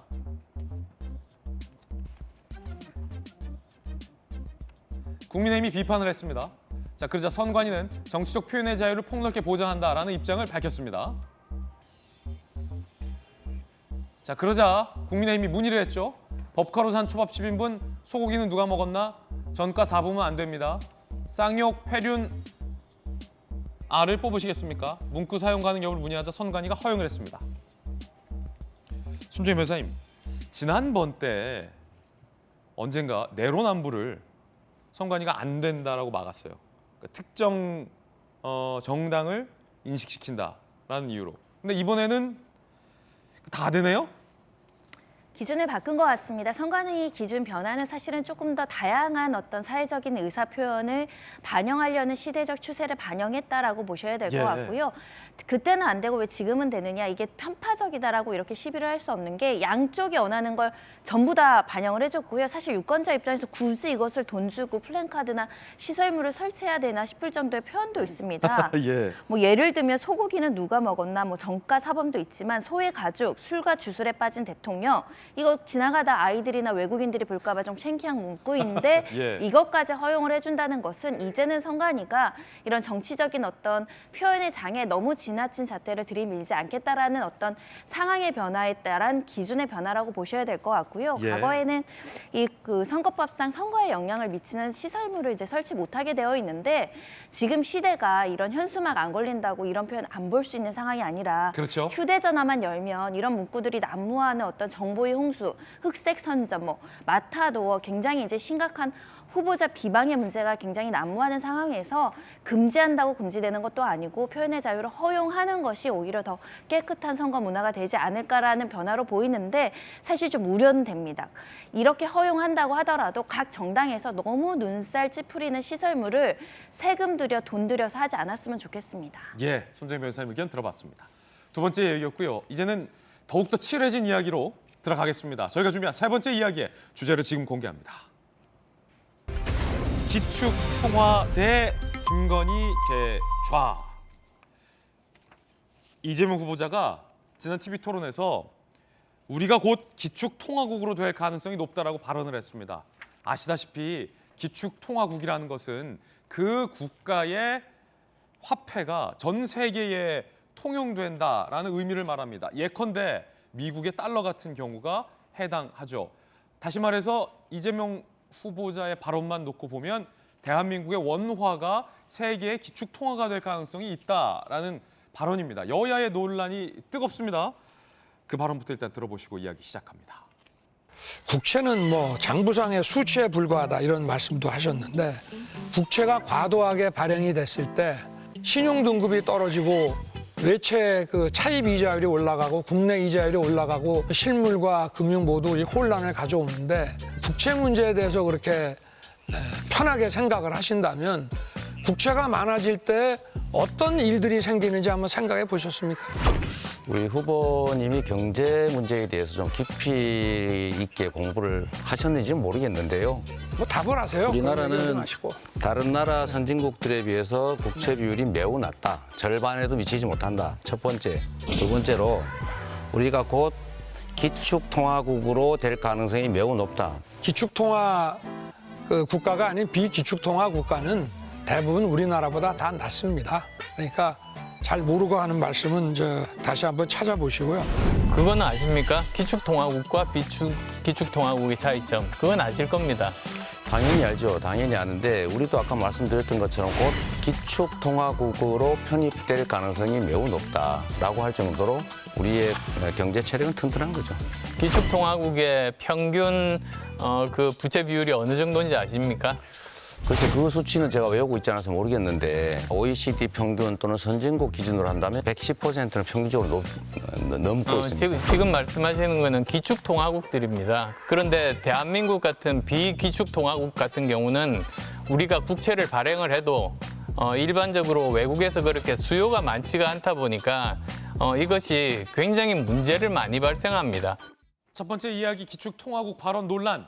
일단 전문가들은 뭐라고 얘기하고 있을까요? 이재명 후보자의 이 발언에 대해서 함께 보시죠. 우리가 곧 기축통화국으로 될 가능성이 높다. 무역 및 국제거래에서 통용되는 통화, 비상시 대비해서 쌓아두는 화폐, 시장에선 달러, 유로화 정도만 인정, 유로화 정도도 또 폭넓게 인정하는 경우고 엄격하게 보면 달러 정도만 기축통화로 인정하는 분위기가 많습니다. 그러니까 쉽게 말해서 전 세계에서 비상시를 대비해서 대한민국 원화를 쌓아두느냐 아니냐로만 판단하시면 우리가 기축통화국이냐 아니냐를 판단할 수 있죠. 사실은 아니죠. 원화는 국제결제 순위 20위권 밖, 외환 보유액 비중 0.2% 미만. 그러니까 전 세계에서 원화로 결제되는 게 1% 정도밖에 안 되니까 사실 이재명 후보자의 발언은 사실과 거리가 멀다, 매우 멀다 라는 비판의 여론이 한국은행 관계자는 하고 있습니다. 세계 외환 시장에서 원화를 기축통화라 평가하는 곳은 없다라고 말이죠. 자, 야당에서는 기본 지식도 없다라고 비판을 하고 있습니다. 야당의 비판 준비됐으면 함께 보겠습니다. 이준석 대표 기축통화국 만들겠다 가슴이 웅장해진다 비꼬았고, 김재현 최고위원 지역화 편줄 하나 경제 지식은 허경영 씨만큼도 없다. 윤희숙 전 의원 고등학생도 아는 경제 상식을 모른다. 똥볼 최고치다라고 비판을 했습니다. 천하람 변호사님 상암동에서 날아왔어요. 네, 안녕하십니까. 천하람입니다. 기축통화국 이재명 후보자의 발언 두 차례나 있었어요. 우리나라는 곧 기축통화국이 될 것이다. 네. 야당의 반응도 했는데 변호사께서 보시기엔 어떠세요? 그러니까 아마 몇몇 그런 주장하고 계시는 분 없지는 않습니다. 최백운 교수님 같은 분도 계시고요. 그런 것들을 아마 좀 이렇게 선택적으로 보시다 보니까 이런 문제가 생긴 것 같은데 사실 우리나라가 곧 기축통화국이 될 것이다라는 거는 실언이죠. 근데 이 실언을 억지로 주워 담으려고 하는 상황에서 IMF SDR이라든지 뭐 정경련 보고서 같은 얘기들을 하시는데 이거는 그 내용이 나온 맥락과 전혀 안 맞는 얘기입니다. 무슨 얘기냐면 기축통화국 같은 경우는 자기의 그 통화가 결제 수단으로 전 세계에서 통용되기 때문에 부채 비율이 좀 높더라도 그 위험성이 비기축통화국보다는 좀 낮다라는 맥락에서 오고 간 건데 그 얘기를 나중에 와서 또 뭐 IMF의 SDR이니 이런 것과 연결시키는 것은 좀 맞지 않고요. SDR 개념과 기축통화 개념은 전혀 다른 개념. 완전히 다른 개념이죠. 근데 이제 와서 그걸 엮어서 말씀하시는 거는 더더욱 경제 지식이 좀 일천하다라는 것을 보여주시는 게 아닌가 싶고 저는 이런 말씀 드리고 싶습니다. 최근에 이재명 후보께서 경제 대통령이라는 수식을 굉장히 많이 쓰시고 계시는데 지금껏 이재명 후보의 그 행보들을 보면 물고기를 잡아놓은 것을 나눠주는 거는 저는 우리나라에서 뭐 허경영 씨와 버금가는 1, 2위 전문가신 것 같아요. 그런데 이 물고기를 정말 나오는 어장을 키우고 물고기가 더 많이 모일 수 있도록 하는 진정한 경제 성장과 관련해 가지고는 결코 전문가라고 하기 어렵다라는 점을 이번에 한 번 더 국민들께 보여드렸다. 저는 그렇게 보고 있습니다. 예, 천하람 변호사의 비판 들어봤습니다. 확실히 전용기 의원님, 우리가 곧 기축통화국이 될 것이다라는 반응은 대체적인 조간 신문들의 평은 의아하다라는 건데 일단 뭐 반박 있습니까? 해명이나? 그러니까 기축통화국으로 될 가능성이 가장 높다. 굉장히 높다라고 이야기했던 것은 결국에는 그 전국 경제인연합회에서 주장을 했었던 것이고 그 조선비즈인가요? 그 조선일보에서도 한번 보도를 했던 내용을 근거로 가지고 이야기를 한 것입니다. 이 근거는 사실상 IMF에서 이 올 7월에 기축통화국을 조정한다는 얘기죠. 그러니까 지금 그 달러라든지 유로화도 돼 있고 위안화도 어느 정도 기축통화로 인정을 받는다는 보도도 있었습니다. 그 이유가 뭐냐면 결국에는 기름을 살 수 있느냐. 그러니까 석유를 살 때 우리가 원화를 달러로 바꿔서 기름을 샀어야 됐는데 이 가능성을 인정받을 수 있느냐에 대한 내용인데 이것을 지금 IMF에서 7월에 재조정을 하겠다는 것이고요. 예. 이 내용을 전국 경제인연합회에서 우리도 기축통화국으로 가면 수수료를 좀 덜 들이고 기름을 사올 수 있다. 이게 굉장히 긍정적인 발언입니다. 근데 사실 이 발언만 놓고 우리가 기축통화국이라고 해서 실언을 했다라고 얘기하는데요.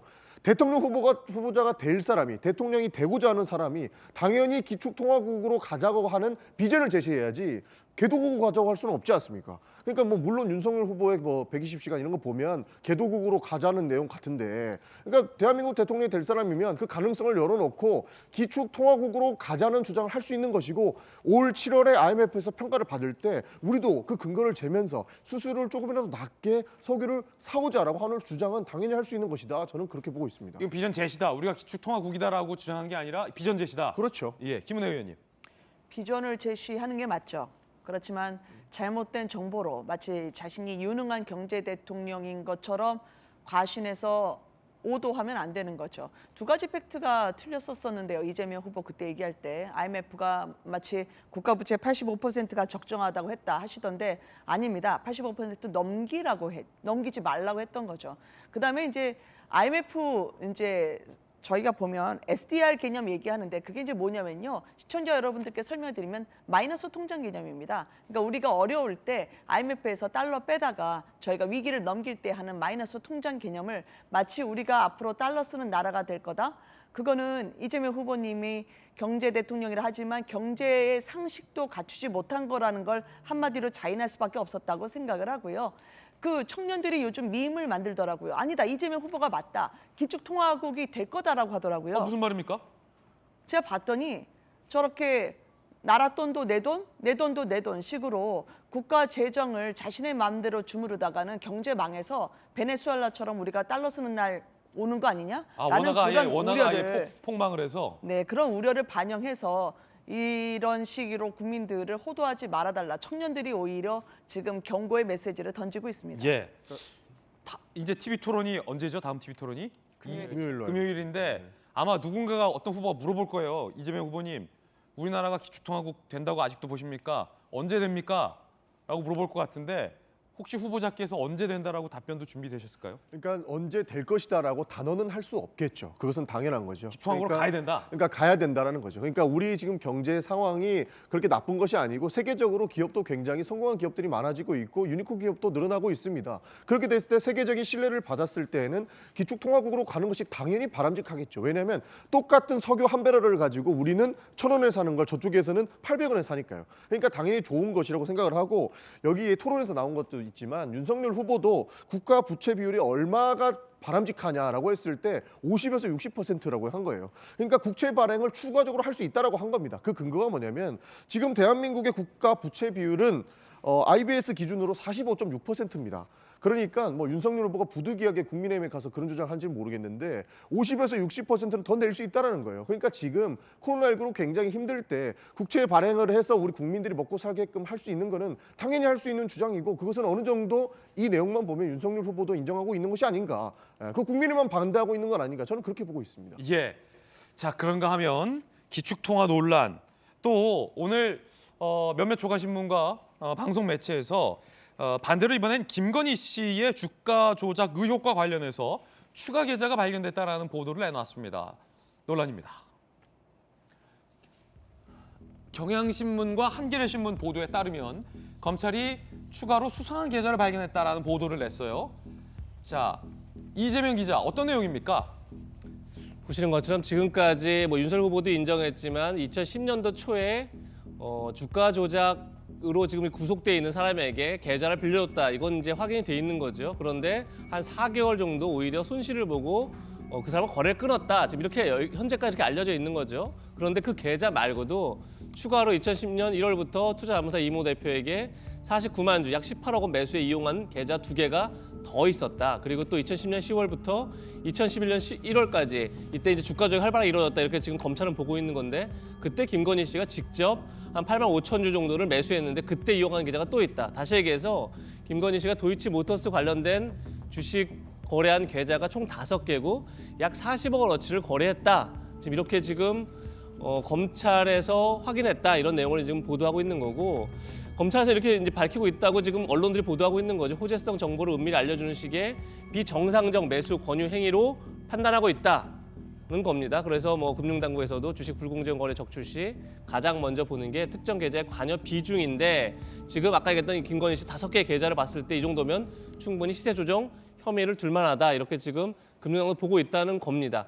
근데 아직까지 검찰이 공개적으로 밝힌 건 아니죠. 지금까지 도이치모터스 관련해서 주가 조작으로 구속된 사람들의 공소장 그리고 범죄 일람표를 보니 그럴 의심의 여지가 충분하다 이렇게 보는 거고 또 범죄 일람표에 뭐 김건희 씨가 300번 가까이 등장한다 뭐 이런 얘기도 있는데 그것도 뭐 김건희 실명보다는 이제 김건희 씨의 거래 내역을 비교해 보니까 거의 그렇게 이제 활용됐다 이렇게 이제 많은 언론들이 보도를 하고 있습니다. 근데 굉장히 궁금한 건 뭐냐면 그런데 왜 검찰은 김건희 씨에 대해서 기소를 하지 않는 건지 이렇게 궁금한 거고 그러다 보니까 2년 가까이 수사를 하면서 검찰이 김건희 씨 기소 안 했습니까?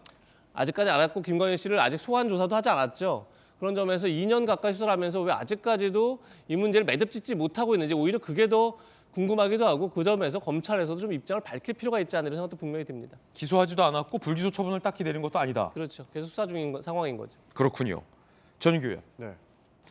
충분히 문제가 있는 겁니다. 사실 이거는 보도를 통해서 나온 것만도 굉장히 충격적이고 지금 방금 화면에서 나왔던 것이 지금 10시 정도 됐을 때 아마 그 의원님들 또 가실 거거든요. 그러니까 검찰에서 빨리 기소했으면 좋겠다는 의견을 제시하러 여당 의원님들이 가실 건데요. 오늘 10시에 10시 반 정도로 10시 반 예상하고 검찰 있습니다. 항의 방문합니까? 검찰에 항의 방문을 해서 왜 김건희 씨를 기소하지 않느냐, 아니면 조사하지 않느냐, 이렇게 빨리 좀 해야 되는 거 아니냐. 그러니까 SBS에서 보도를 했는데 SBS 기자가 취재를 해서 얻을 수 있을 정도면 검찰에서는 이미 있다는 내용이거든요. 근데 검찰에서 이미 있을 수 있는 내용을 가지고 왜 기소를 하지 않느냐 이렇게 볼 수 있는 거고 어저께 보도를 보면 또 한 달 만에 9억 원 가량을 벌었다는 것이거든요. 그러면 윤석열 후보가 지난 토론회에서는 뭐 잃기만 했다. 그러니까 읽기만 했다라고 얘기했는데 이번 토론회에서는 뭐 번 것도 있고 읽은 것도 있다라고 말 바꾸긴 했지만 청년들의 입장에서 보면은 한 달에 9억 버는 것은 사실상 있을 수가 없는 얘기죠. 그리고 주식으로 한 달에 9억을 벌었다. 그러면 뭐 쉽게 얘기 뭐 시드가 얼마나 있었느냐 이런 것도 들어가게 될 텐데 한 달에 9억을 벌었다는 것만으로도 사실상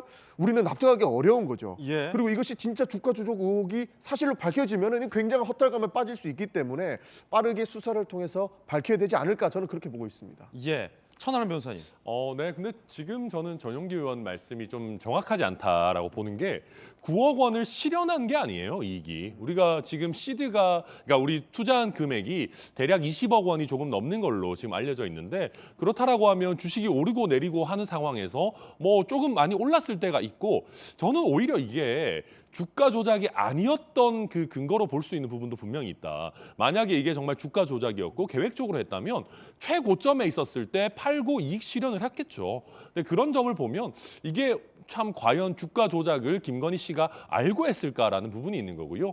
제가 여러 차례 말씀드리지만 계좌를 맡겨서 1인 매매를 시켰다라는 것만으로는 결코 범죄가 아닙니다. 1인 매매를 시킬 때 여러 개의 복수의 계좌를 제공할 수도 있는 겁니다. 그럼 이게 범죄가 되려면 이 사람들이 주가 조작을 한다는 거를 알면서 내가 주가 조작에 개입을 해야 되는 건데, 이게 그런 것이 아니라 우리가 이 회사에 대해서 잘 알고 잘 투자해 드릴 테니 우리에게 맡기십시오라고 했다면 이게 주가 조작 범죄가 되지 않는 것이거든요.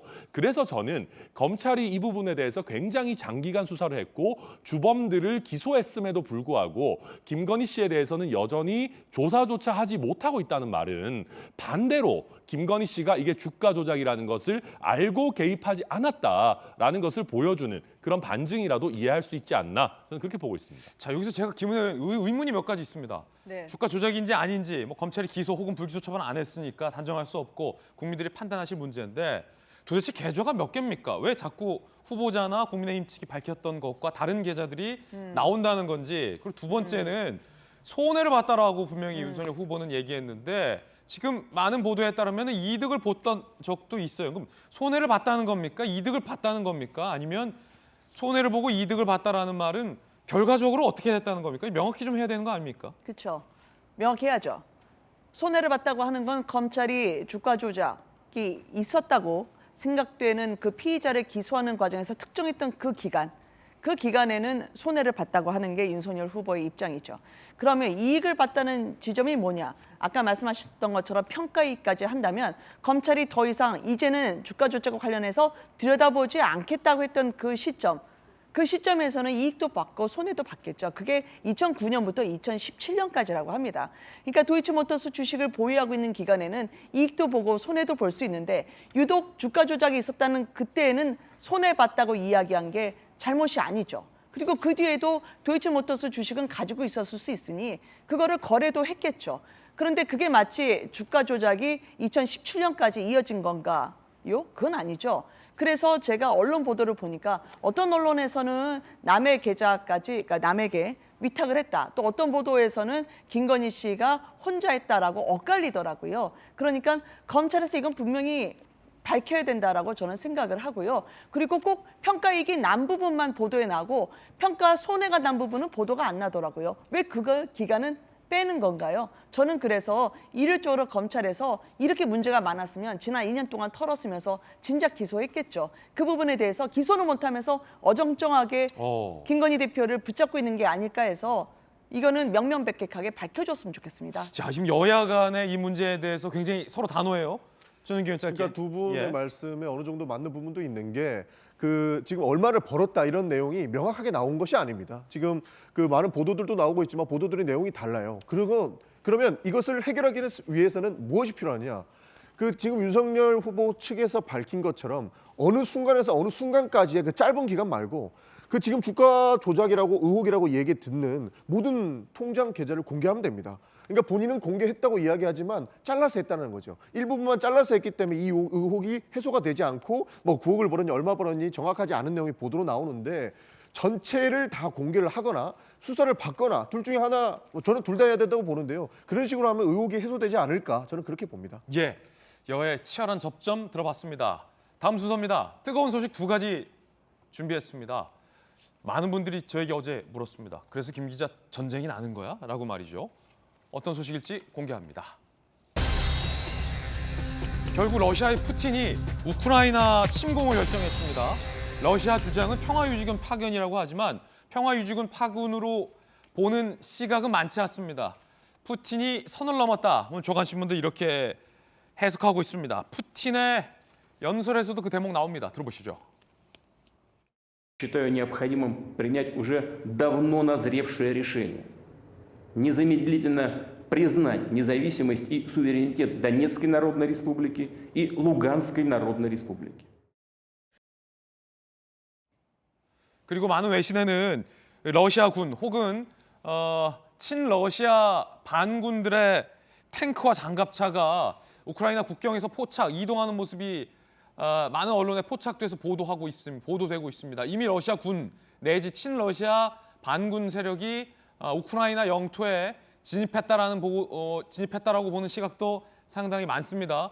일촉즉발의 상황, 경우에 따라서는 푸틴이 우크라이나의 수도까지 침공할 경우의 수까지 우려하는 분들이 많습니다. 이재명 기자, 현재 상황 어떻습니까? 그러니까 지금 친러 반군들이 우크라이나 영토 일부를 장악하고 있죠. 장악하고 있는데 그 안에도 이제 친러가 있고 또 그렇지 않은 이제 국민 나눠 있을 텐데 어쨌든 간에 지금 러시아에서는 그 반군들이 장악한 지역들을 독립국으로 인정해야 된다. 이렇게 해서 이제 거기에 오히려 평화 유지군을 보내겠다. 이건 사실상 근데 우크라이나 입장에서는 자신의 영토에 침공을 한 거죠. 그렇기 그렇죠. 때문에 지금 많은 언론들이 이제 푸틴이 선을 넘었다 얘기하는 건데 이건 침공이에요. 침공한 거죠, 우크라이나를. 그렇기 때문에 굉장히 이제 서방, 그러니까 미국이라든지 아니면 유럽이라든지 이 문제를 어떻게 해결할 것이냐, 결국은 러시아에 이제 전면전을 할 것이냐 선택해야 되는데 사실 지금까지 계속 외교적 노력을 현재까지 해오고 있었고 그다음에 경제 제재를 좀 하고 있죠. 그런데 이걸 보면 2014년도에 크림 반도를 흡수할 때도 똑같은 모양새였습니다. 똑같았다. 그때는 러시아 국민들을 보호한다는 명목으로 평화 유지군에 들어오고 그러고 나서 강제 흡수를 해버렸죠. 당시 그때부터 지금까지 경제 제재를 하지만 달라진 건 아무것도 없습니다. 그런 점에서 지금 굉장히 미국이든 유럽이든 고민이 깊은 거죠. 이걸 전쟁으로 가자니 굉장히 부담이 크고 경제 제재를 하자 사실 별 의미가 없고 그러다 보니까 고민이 깊을 텐데 결국 바이든 대통령이 어떤 선택을 할지가 결국 이 국면의 가장 핵심 어떤 분수령이 되지 않을까 싶습니다. 자, 미국이 일단은 경제 제재 카드를 꺼내 들었지만 우크라이나 국민들을 중심으로 푸틴이 이미 침공을 시작했는데 사실상 미국이 너무 나이브한 것 아니냐라는 불만의 목소리도 제기되고 있습니다. 바이든 경제 제재 선언을 했습니다. 그런데 뭐 하나만한 경제 제재다라는 시각도 있고요. 천하람 변호사님.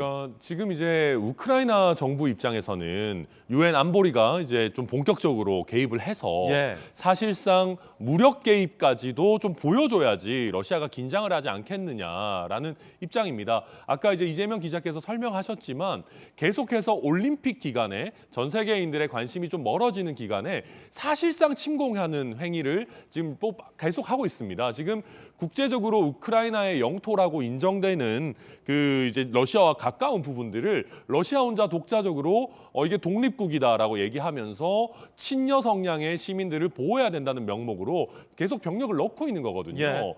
결국 그렇다면 여기서 만약에 미국과 나토를 중심으로 한 이제 서방 동맹국들이 단순히 그냥 경제나 금융이나 무역 제재만을 하는 무력한 모습을 보여줬을 때 과연 우크라이나 정부가 이 러시아군의 사실상 침공을 막아낼 수 있는 여력이 있겠느냐. 지금 그런 점이 또다시 무력하게 우크라이나가 자기 영토의 일부분을 러시아에 병합되는 그런 문제가 발생하는 것이 않겠느냐 이런 우려가 많이 나오고 있습니다. 왜냐하면 지금 푸틴이 우크라이나 수도까지 침공할 것인가 말 것인가를 아무도 모르는 상황에서 미국이 일부 영토에 있어서 러시아군이 침공했을 때 이 군사적인 개입을 안 하는 걸 보면 자칫 오판을 줄 수 있거든요. 우리가 수도 먹어도 미국이 개입하지 않겠다라는 오판을 줄 수도 있기 때문에 바이든이 어떻게 선택할지가 상당히 변수로 남아있을 것 같습니다. 두 번째 소식 실루엣 공개합니다. 코로나19 17만 명이 넘었어요. 정확한 속보 들어왔습니까? 전해주시죠. 아니 어제까지 갑자기 17만 명으로 다시 점프를 한 느낌이에요. 17만 1,452명. 그렇죠? 하루 새 7만여 명이 폭증한 거죠. 10만 명대, 9만 명대, 어제 9만 명대였는데 갑자기 지금 17만 명이 됐고 위중증 512명, 사망자 99명, 재택 치료자가 지금 50만 명을 넘어섰습니다. 52만 명. 전 진짜 모르겠습니다. 여러분 어떻게 생각하십니까? 이거 심각한 상황이라 보십니까? 그런데 정부는 풍토병 얘기를 했습니다. 이게 국민들을 안심시킬지 오히려 불안하게 할지 현재로선 확실치 않습니다. 정부 이야기 들어보시죠. 현재는 오미크론의 위험도를 계속 확인하면서 풍토병적인 관리 체계로 전환하기 시작한 초입 단계가 되겠습니다. 최종적으로는 오미크론도 다른 감염병과 같은 관리 체계로 이행할 수 있을 것입니다. 출구를 찾는 초입에 들어선 셈이 되겠습니다. 출구를 찾는 초입이다. 풍토병의 관리 초입이다. 자, 여야 두 분 의견 짧게 들어보겠습니다. 어떻습니까? 오락가락하는 게 문제라고 생각을 하죠. 전문가 의견을 들어달라고 했는데 전문가 의견을 듣지 않았는데요. 지금 사실 각자 도생하시느냐고 얼마나 고생이 많으십니까? 그리고 정작 내가 오미크론에 걸렸다 하더라도 해열제 잘 안 오고 예. 혼자 알아서 지금 자가진단 해야 되는 거 아니에요? 예. 자가진단 키트도 값이 올랐고요. 그렇게 알아서 무정부적으로 하라고 하시면서 10시 이후는 그런데 식당을 가지 말라? 영업시간 왜 계속 야행성으로만 오미크론을 몰아가는지 모르겠어요. 그래서 전문가 말을 지금이라도 들어달라. 아직은 안심할 단계 아니라고 하기 때문에 이 부분을 맞춰서 이재명 후보의 마치 출구 전략과 함께 가는 듯한 모양새는 아니었으면 좋겠습니다. 전윤기 의원. 일단은 그 아니라는 말씀 먼저 드리고 싶습니다. 사실 이 방역 관련해서는요, 대부분이 전문가 의견을 듣고 하는 겁니다. 그러니까 제가 방역 상황에 대해서 얼핏 들었는데요.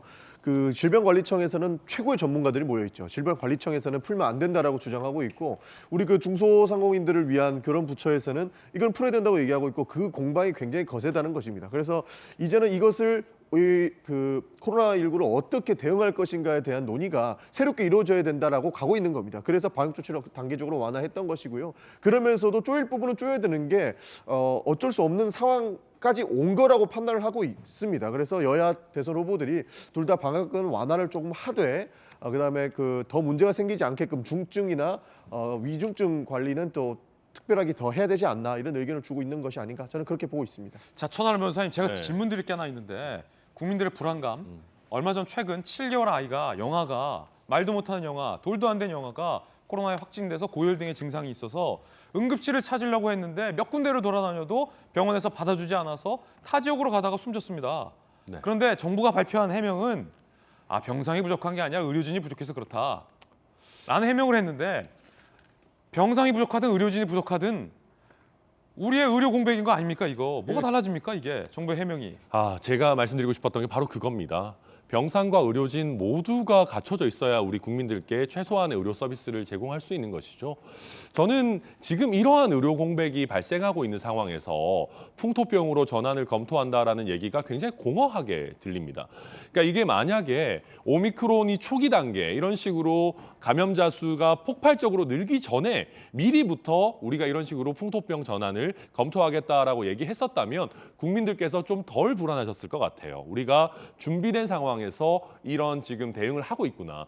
그런데 지금의 이 상황들을 보면 늘어나는 거를 막지 못하니까 이제 와서 어쩔 수 없이 풍토병 전환을 얘기하고, 그런 상황에서 동시에 말씀하신 것처럼 의료 공백이 실제 발생하고 있는 것들이 보이는 상황입니다. 그렇다면 방역당국에서는 의료 공백이 발생하지 않도록, 의료진이 부족하다면 이분들을 단기적으로 어떻게 충원할 수 있을 것인지, 이런 부분들에 대한 더 어떤 안심할 수 있는 대책들을 함께 내놔야 된다, 그렇게 보고 있습니다. 예, 각자 의견들 들어봤습니다. 저희들은 60초 광고 후에 돌아오겠습니다. 잠시 후에 뵙죠. 네, 오늘 저희가 준비한 소식 모두 다 전해드렸습니다. 저희들은 내일 아침 8시 50분에 더욱더 풍성한 소식 들고 여러분들께 인사드리겠습니다. 오늘 하루는 분명 어제보다 나을 겁니다. 좋은 하루 되십시오. 고맙습니다.